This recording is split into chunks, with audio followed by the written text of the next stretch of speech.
Il n'y a pas de méthode, ma chérie.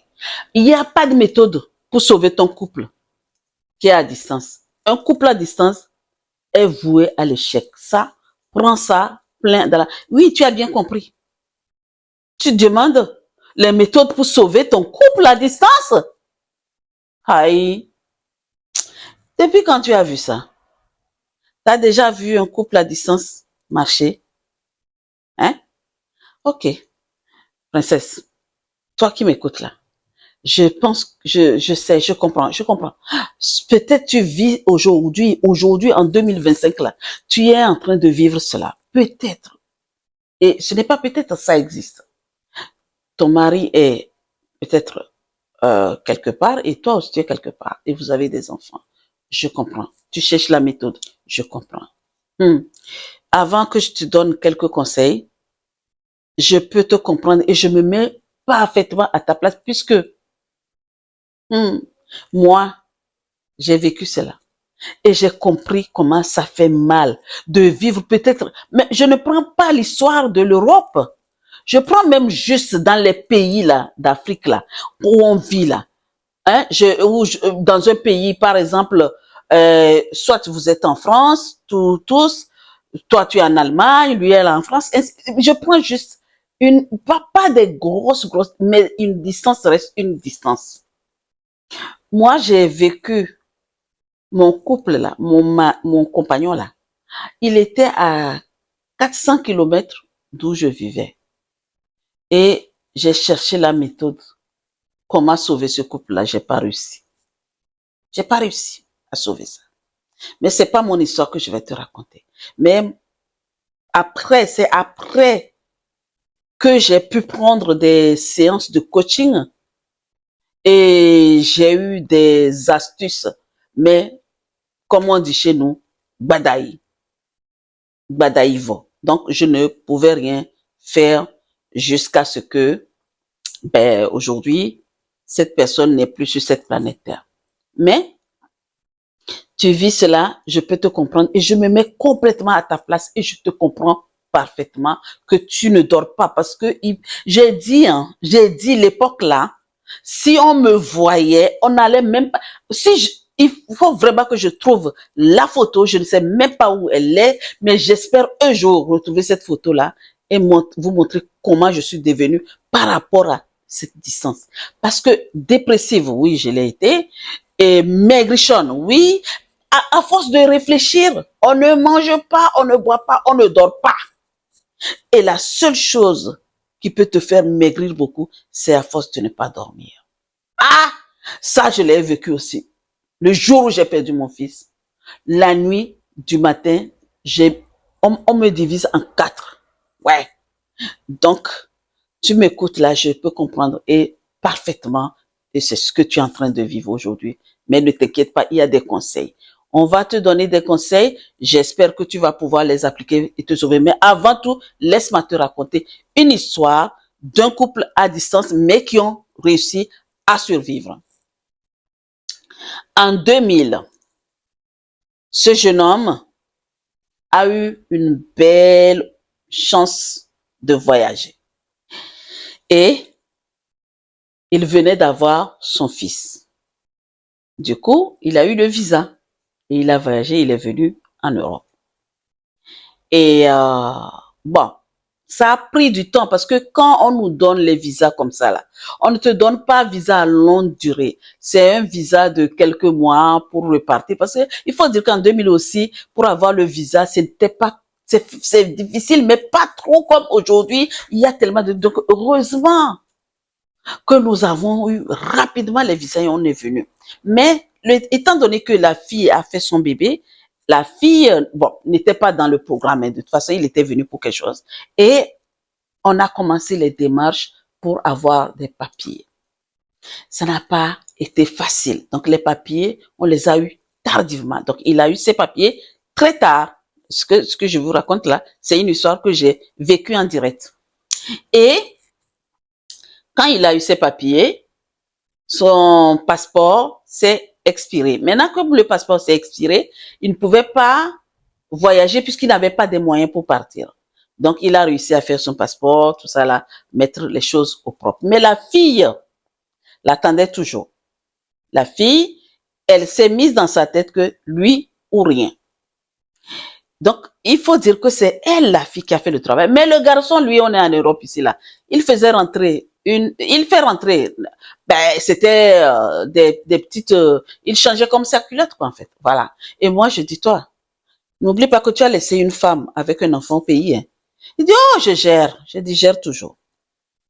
Il est resté dans cette histoire de gérance-là. D'accord? Il est reparti, je sais plus, en 2008 ou, ouais, je crois que c'était en 2008 qu'il est reparti. Ouais, c'était en 2008 ou 2009. Quelque chose comme ça, c'est entre les deux. Mais je me rappelle pas, mais je sais qu'il est parti.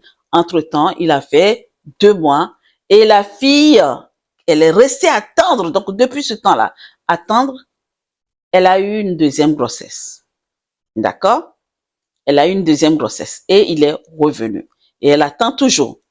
Quand il est revenu, il a, dans son histoire de je gère là, il a enceinté une fille en Europe. Il a ajouté un deuxième. Il gère, hein. Mais l'autre, dans sa patience en tant qu'Africaine, elle a toujours attendu ce gars.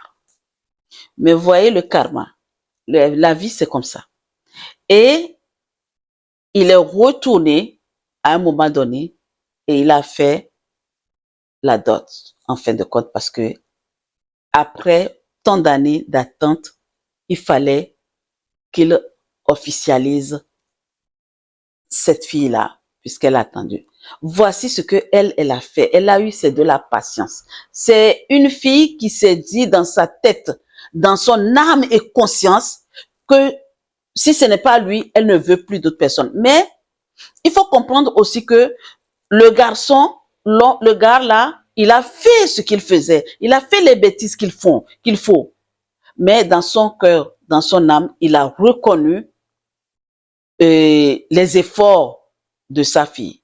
Ce n'est pas tout le monde qui peut faire ça, de cette fille-là. Ce n'est pas tout homme qui peut faire ce qu'il a fait. Et ça, je le félicite. Quand bien même il a encore grossi une autre fille, parce que celle qu'il avait donné 2 enfants-là, c'est fini avec eux, hein. Il a refait avec une autre fille. Lui, c'est un distributeur de bébés, quoi, en fait. Moi, je l'appelle comme ça. Parce que des fois, même quand j'arrive pas à le joindre, et je dis, quand je l'ai au téléphone, je dis, ça va, tu es en train de faire les bébés ou quoi? Et il rigole. Bon, bref, c'était pour rire. Il rit, il dit, mais quand tu es toi aussi. C'est pour ça, même quand il a fait le dernier là, comme il sait, il connaît vraiment ma position. J'ai dit, les bébés, quand on fait les bébés là, il faut les assumer là.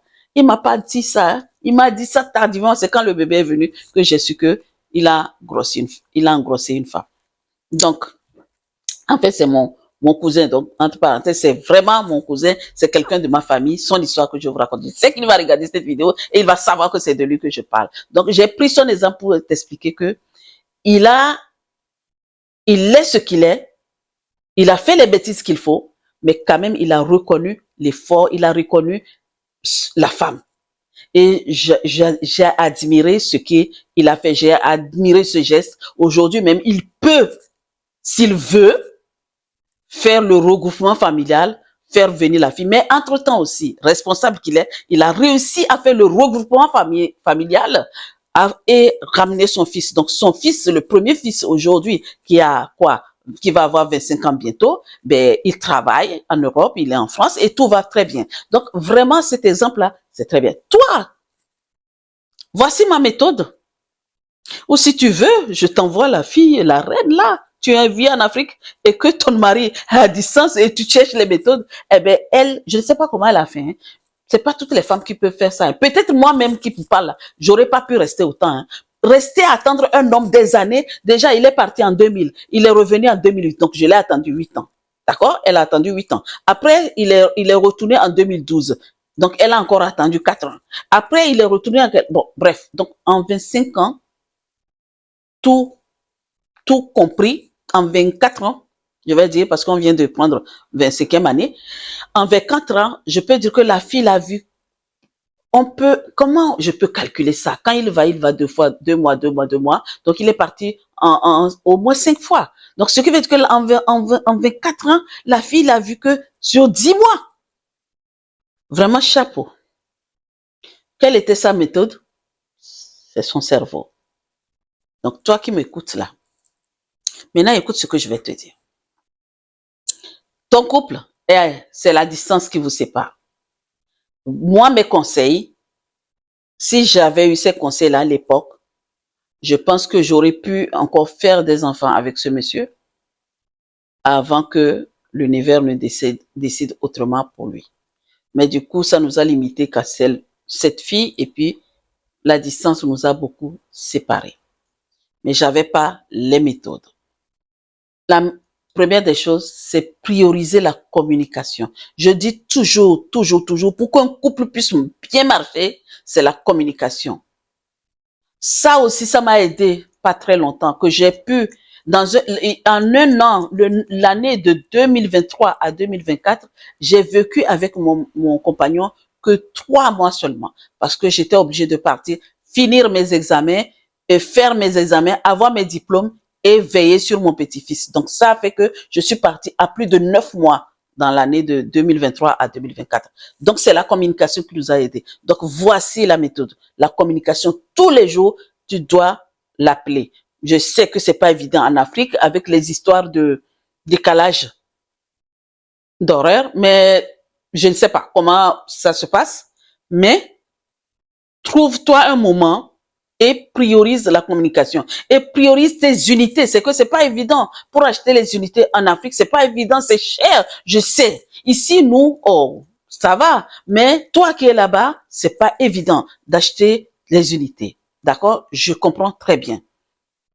Même si c'est 5 minutes par jour, trouve le moyen de communiquer avec lui tous les jours.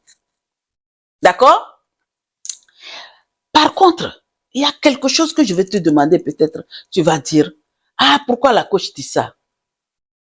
Combat la jalousie. Il faut pas laisser les gens te dire que, oh, il est parti, c'est fini, oh, c'est parce que vous vivez à distance, oh, un couple. Ne laisse pas les gens te pourrir le cerveau de ça. C'est que à force de te pourrir, les gens, il y aura même quelqu'un qui va venir te dire que, sûrement qu'il a déjà rencontré quelqu'un là-bas, sûrement que ceci, c'est. Et toi, qu'est-ce que tu vas faire? Tu vas commencer à régurgiter dans ta tête, à te dire, ah ouais, c'est vrai, hein, peut-être il a rencontré, même tu ne dors plus. Et là, c'est la jalousie qui va encore prendre le dessus. Ça, je vais te demander une seule chose. Ne mets pas la jalousie au centre. Ne lui pose pas des questions. Tu étais où? Qu'est-ce que tu fais? Les questions que tu dois lui dire. Chérie, ça va? Comment tu as passé ta journée? Qu'est-ce que tu as mangé? Qu'est-ce que tu regardes comme film? Qu'est-ce que, tu vois, des petits mots comme ça. Quand tu l'auras en communication, parle des choses essentielles, les projets, de ce que vous allez pouvoir faire pour peut-être tu puisses aller le rejoindre, on n'en sait rien. Ou bien c'est lui qui peut déménager pour revenir en Afrique, on n'en sait rien. Ou revenir dans ta ville. Je dis, je ne parle pas d'Europe, Afrique aujourd'hui, mais je vous parle des distances. D'accord? On n'en sait rien. C'est les communications, c'est la communication au centre, la jalousie, tout ce qui tourne autour. Mets ça de côté. D'accord? Et ne sous-estime pas les sacrifices que tu es en train de faire. Il ne faut pas sous-estimer ça. Parce que si tu te débrouilles à acheter les unités tous les jours pour pouvoir parler, les crédits comme on appelle, pour pouvoir parler avec lui, c'est des sacrifices. Parce que tu préserves ton couple. D'accord? Donc, surtout, la communication, il faut prioriser ça. La jalousie, mets de côté, parle-lui de ce qu'il veut vraiment entendre, en fait. Et un homme, ce qu'il aime entendre, il aime qu'on s'occupe de son ventre, donc son ventre. Le reste, s'il a fait semblant, ne cherche pas à savoir, parce que les hommes là, ils sont pas des hommes, ils sont pas des gens qui peuvent attendre. Et conseille-le, donne-lui des conseils. Si tu veux, tu as rencontré quelqu'un, vraiment chérie, protège-toi pour qu'on ne puisse pas avoir d'autres enfants que nous avons, parce que je sais. Montre-lui que tu es avec lui en fait. Et pour son bien-être, tu es avec lui. Mais par contre, fais-lui comprendre que toi, tu l'attends toujours. Voici l'exemple de l'autre dame qui a attendu jusqu'alors. Donc aujourd'hui, ils sont vraiment légalement mariés et que le monsieur est en train de voir s'il ramène la fille en Europe ou lui-même il va déménager. Donc ils sont en train de voir. Et en plus, c'est un avantage. Pourquoi? C'est des avantages puisque elle, en restant au pays, elle les suivait les projets pas à pas. Ils ont fait beaucoup de choses en Afrique aujourd'hui. Tu vois? Donc ça fait que toi qui es là-bas à distance, vous pouvez gérer, tu peux gérer les projets ou lui il peut gérer les projets que vous avez ensemble. Peut-être c'est le travail qui t'a amené quelque part au fin fond du village et au nord du pays et lui il est au sud. Si votre vie c'est le sud, eh bien lui qui est au sud, il est en train de gérer les projets. Ou toi qui es au sud, tu fais les projets. Mais c'est comme ça ils ont vécu et ça se passe très bien. D'accord? Donc, princesse, je ne vais pas être très très long. Voici ce que je veux savoir. Si toi, une princesse ou un prince, c'est une histoire pour deux, tu as vécu cela, tu avais ton couple à distance, d'accord? Et tu as réussi, tu as trouvé quelque chose pour sauver. On veut savoir ta méthode, la méthode que tu as appliquée parce que ce n'est pas donné à tout le monde. Moi-même, par contre, je n'avais pas de méthode à l'époque. Voilà que j'ai pas réussi à pouvoir gérer mon couple. Mais l'autre dame là, elle a eu des méthodes parce que ça s'est passé dans son cerveau. Elle a réussi à gérer son couple à distance. Mais toi qui m'écoutes, tu as réussi à le faire. On veut savoir ce que tu as fait. Mais les méthodes que tu as appliquées. Mais si toi, princesse qui m'écoute aujourd'hui, tu vis cette situation et que tu ne trouves pas de méthode, tu cherches à savoir comment je dois faire. J'ai donné, c'est la communication, surtout la communication authentique. La communication, elle est primordiale. Ne cherche pas à savoir ce qu'il fait ou ce qu'il a fait, ce qu'il fait de mauvais. Non, cherche juste ce qu'il a fait de bon. D'accord? Mais si tu n'y arrives pas, écris-nous quand même aussi dans les commentaires. J'arrive pas, je veux savoir encore plus. On est là, on va te conseiller. D'accord? Mais ma question là, ultime là, c'est pour savoir, hein, est-ce que ton couple là, qui est à distance et tu cherches une méthode là, pour la sauver là, est-ce que tu es le centre de ce couple? Ou bien est-ce que tu es obligé de te battre comme une diablesse pour sauver le couple? Pour sauver un couple, c'est deux personnes, d'accord? Donc, si tu n'y arrives pas, eh bien, ne te prends pas la tête. Sur ce, je te laisse sur ces paroles, princesse ou prince, je vous laisse sur ça. Et je vous dis merci de m'avoir écouté. Merci, merci, merci. Et n'oublie pas d'aimer, de partager et surtout de commenter. Commentez, dites-moi qu'est-ce que vous en pensez et qu'est-ce qu'on peut améliorer. À très vite. Merci.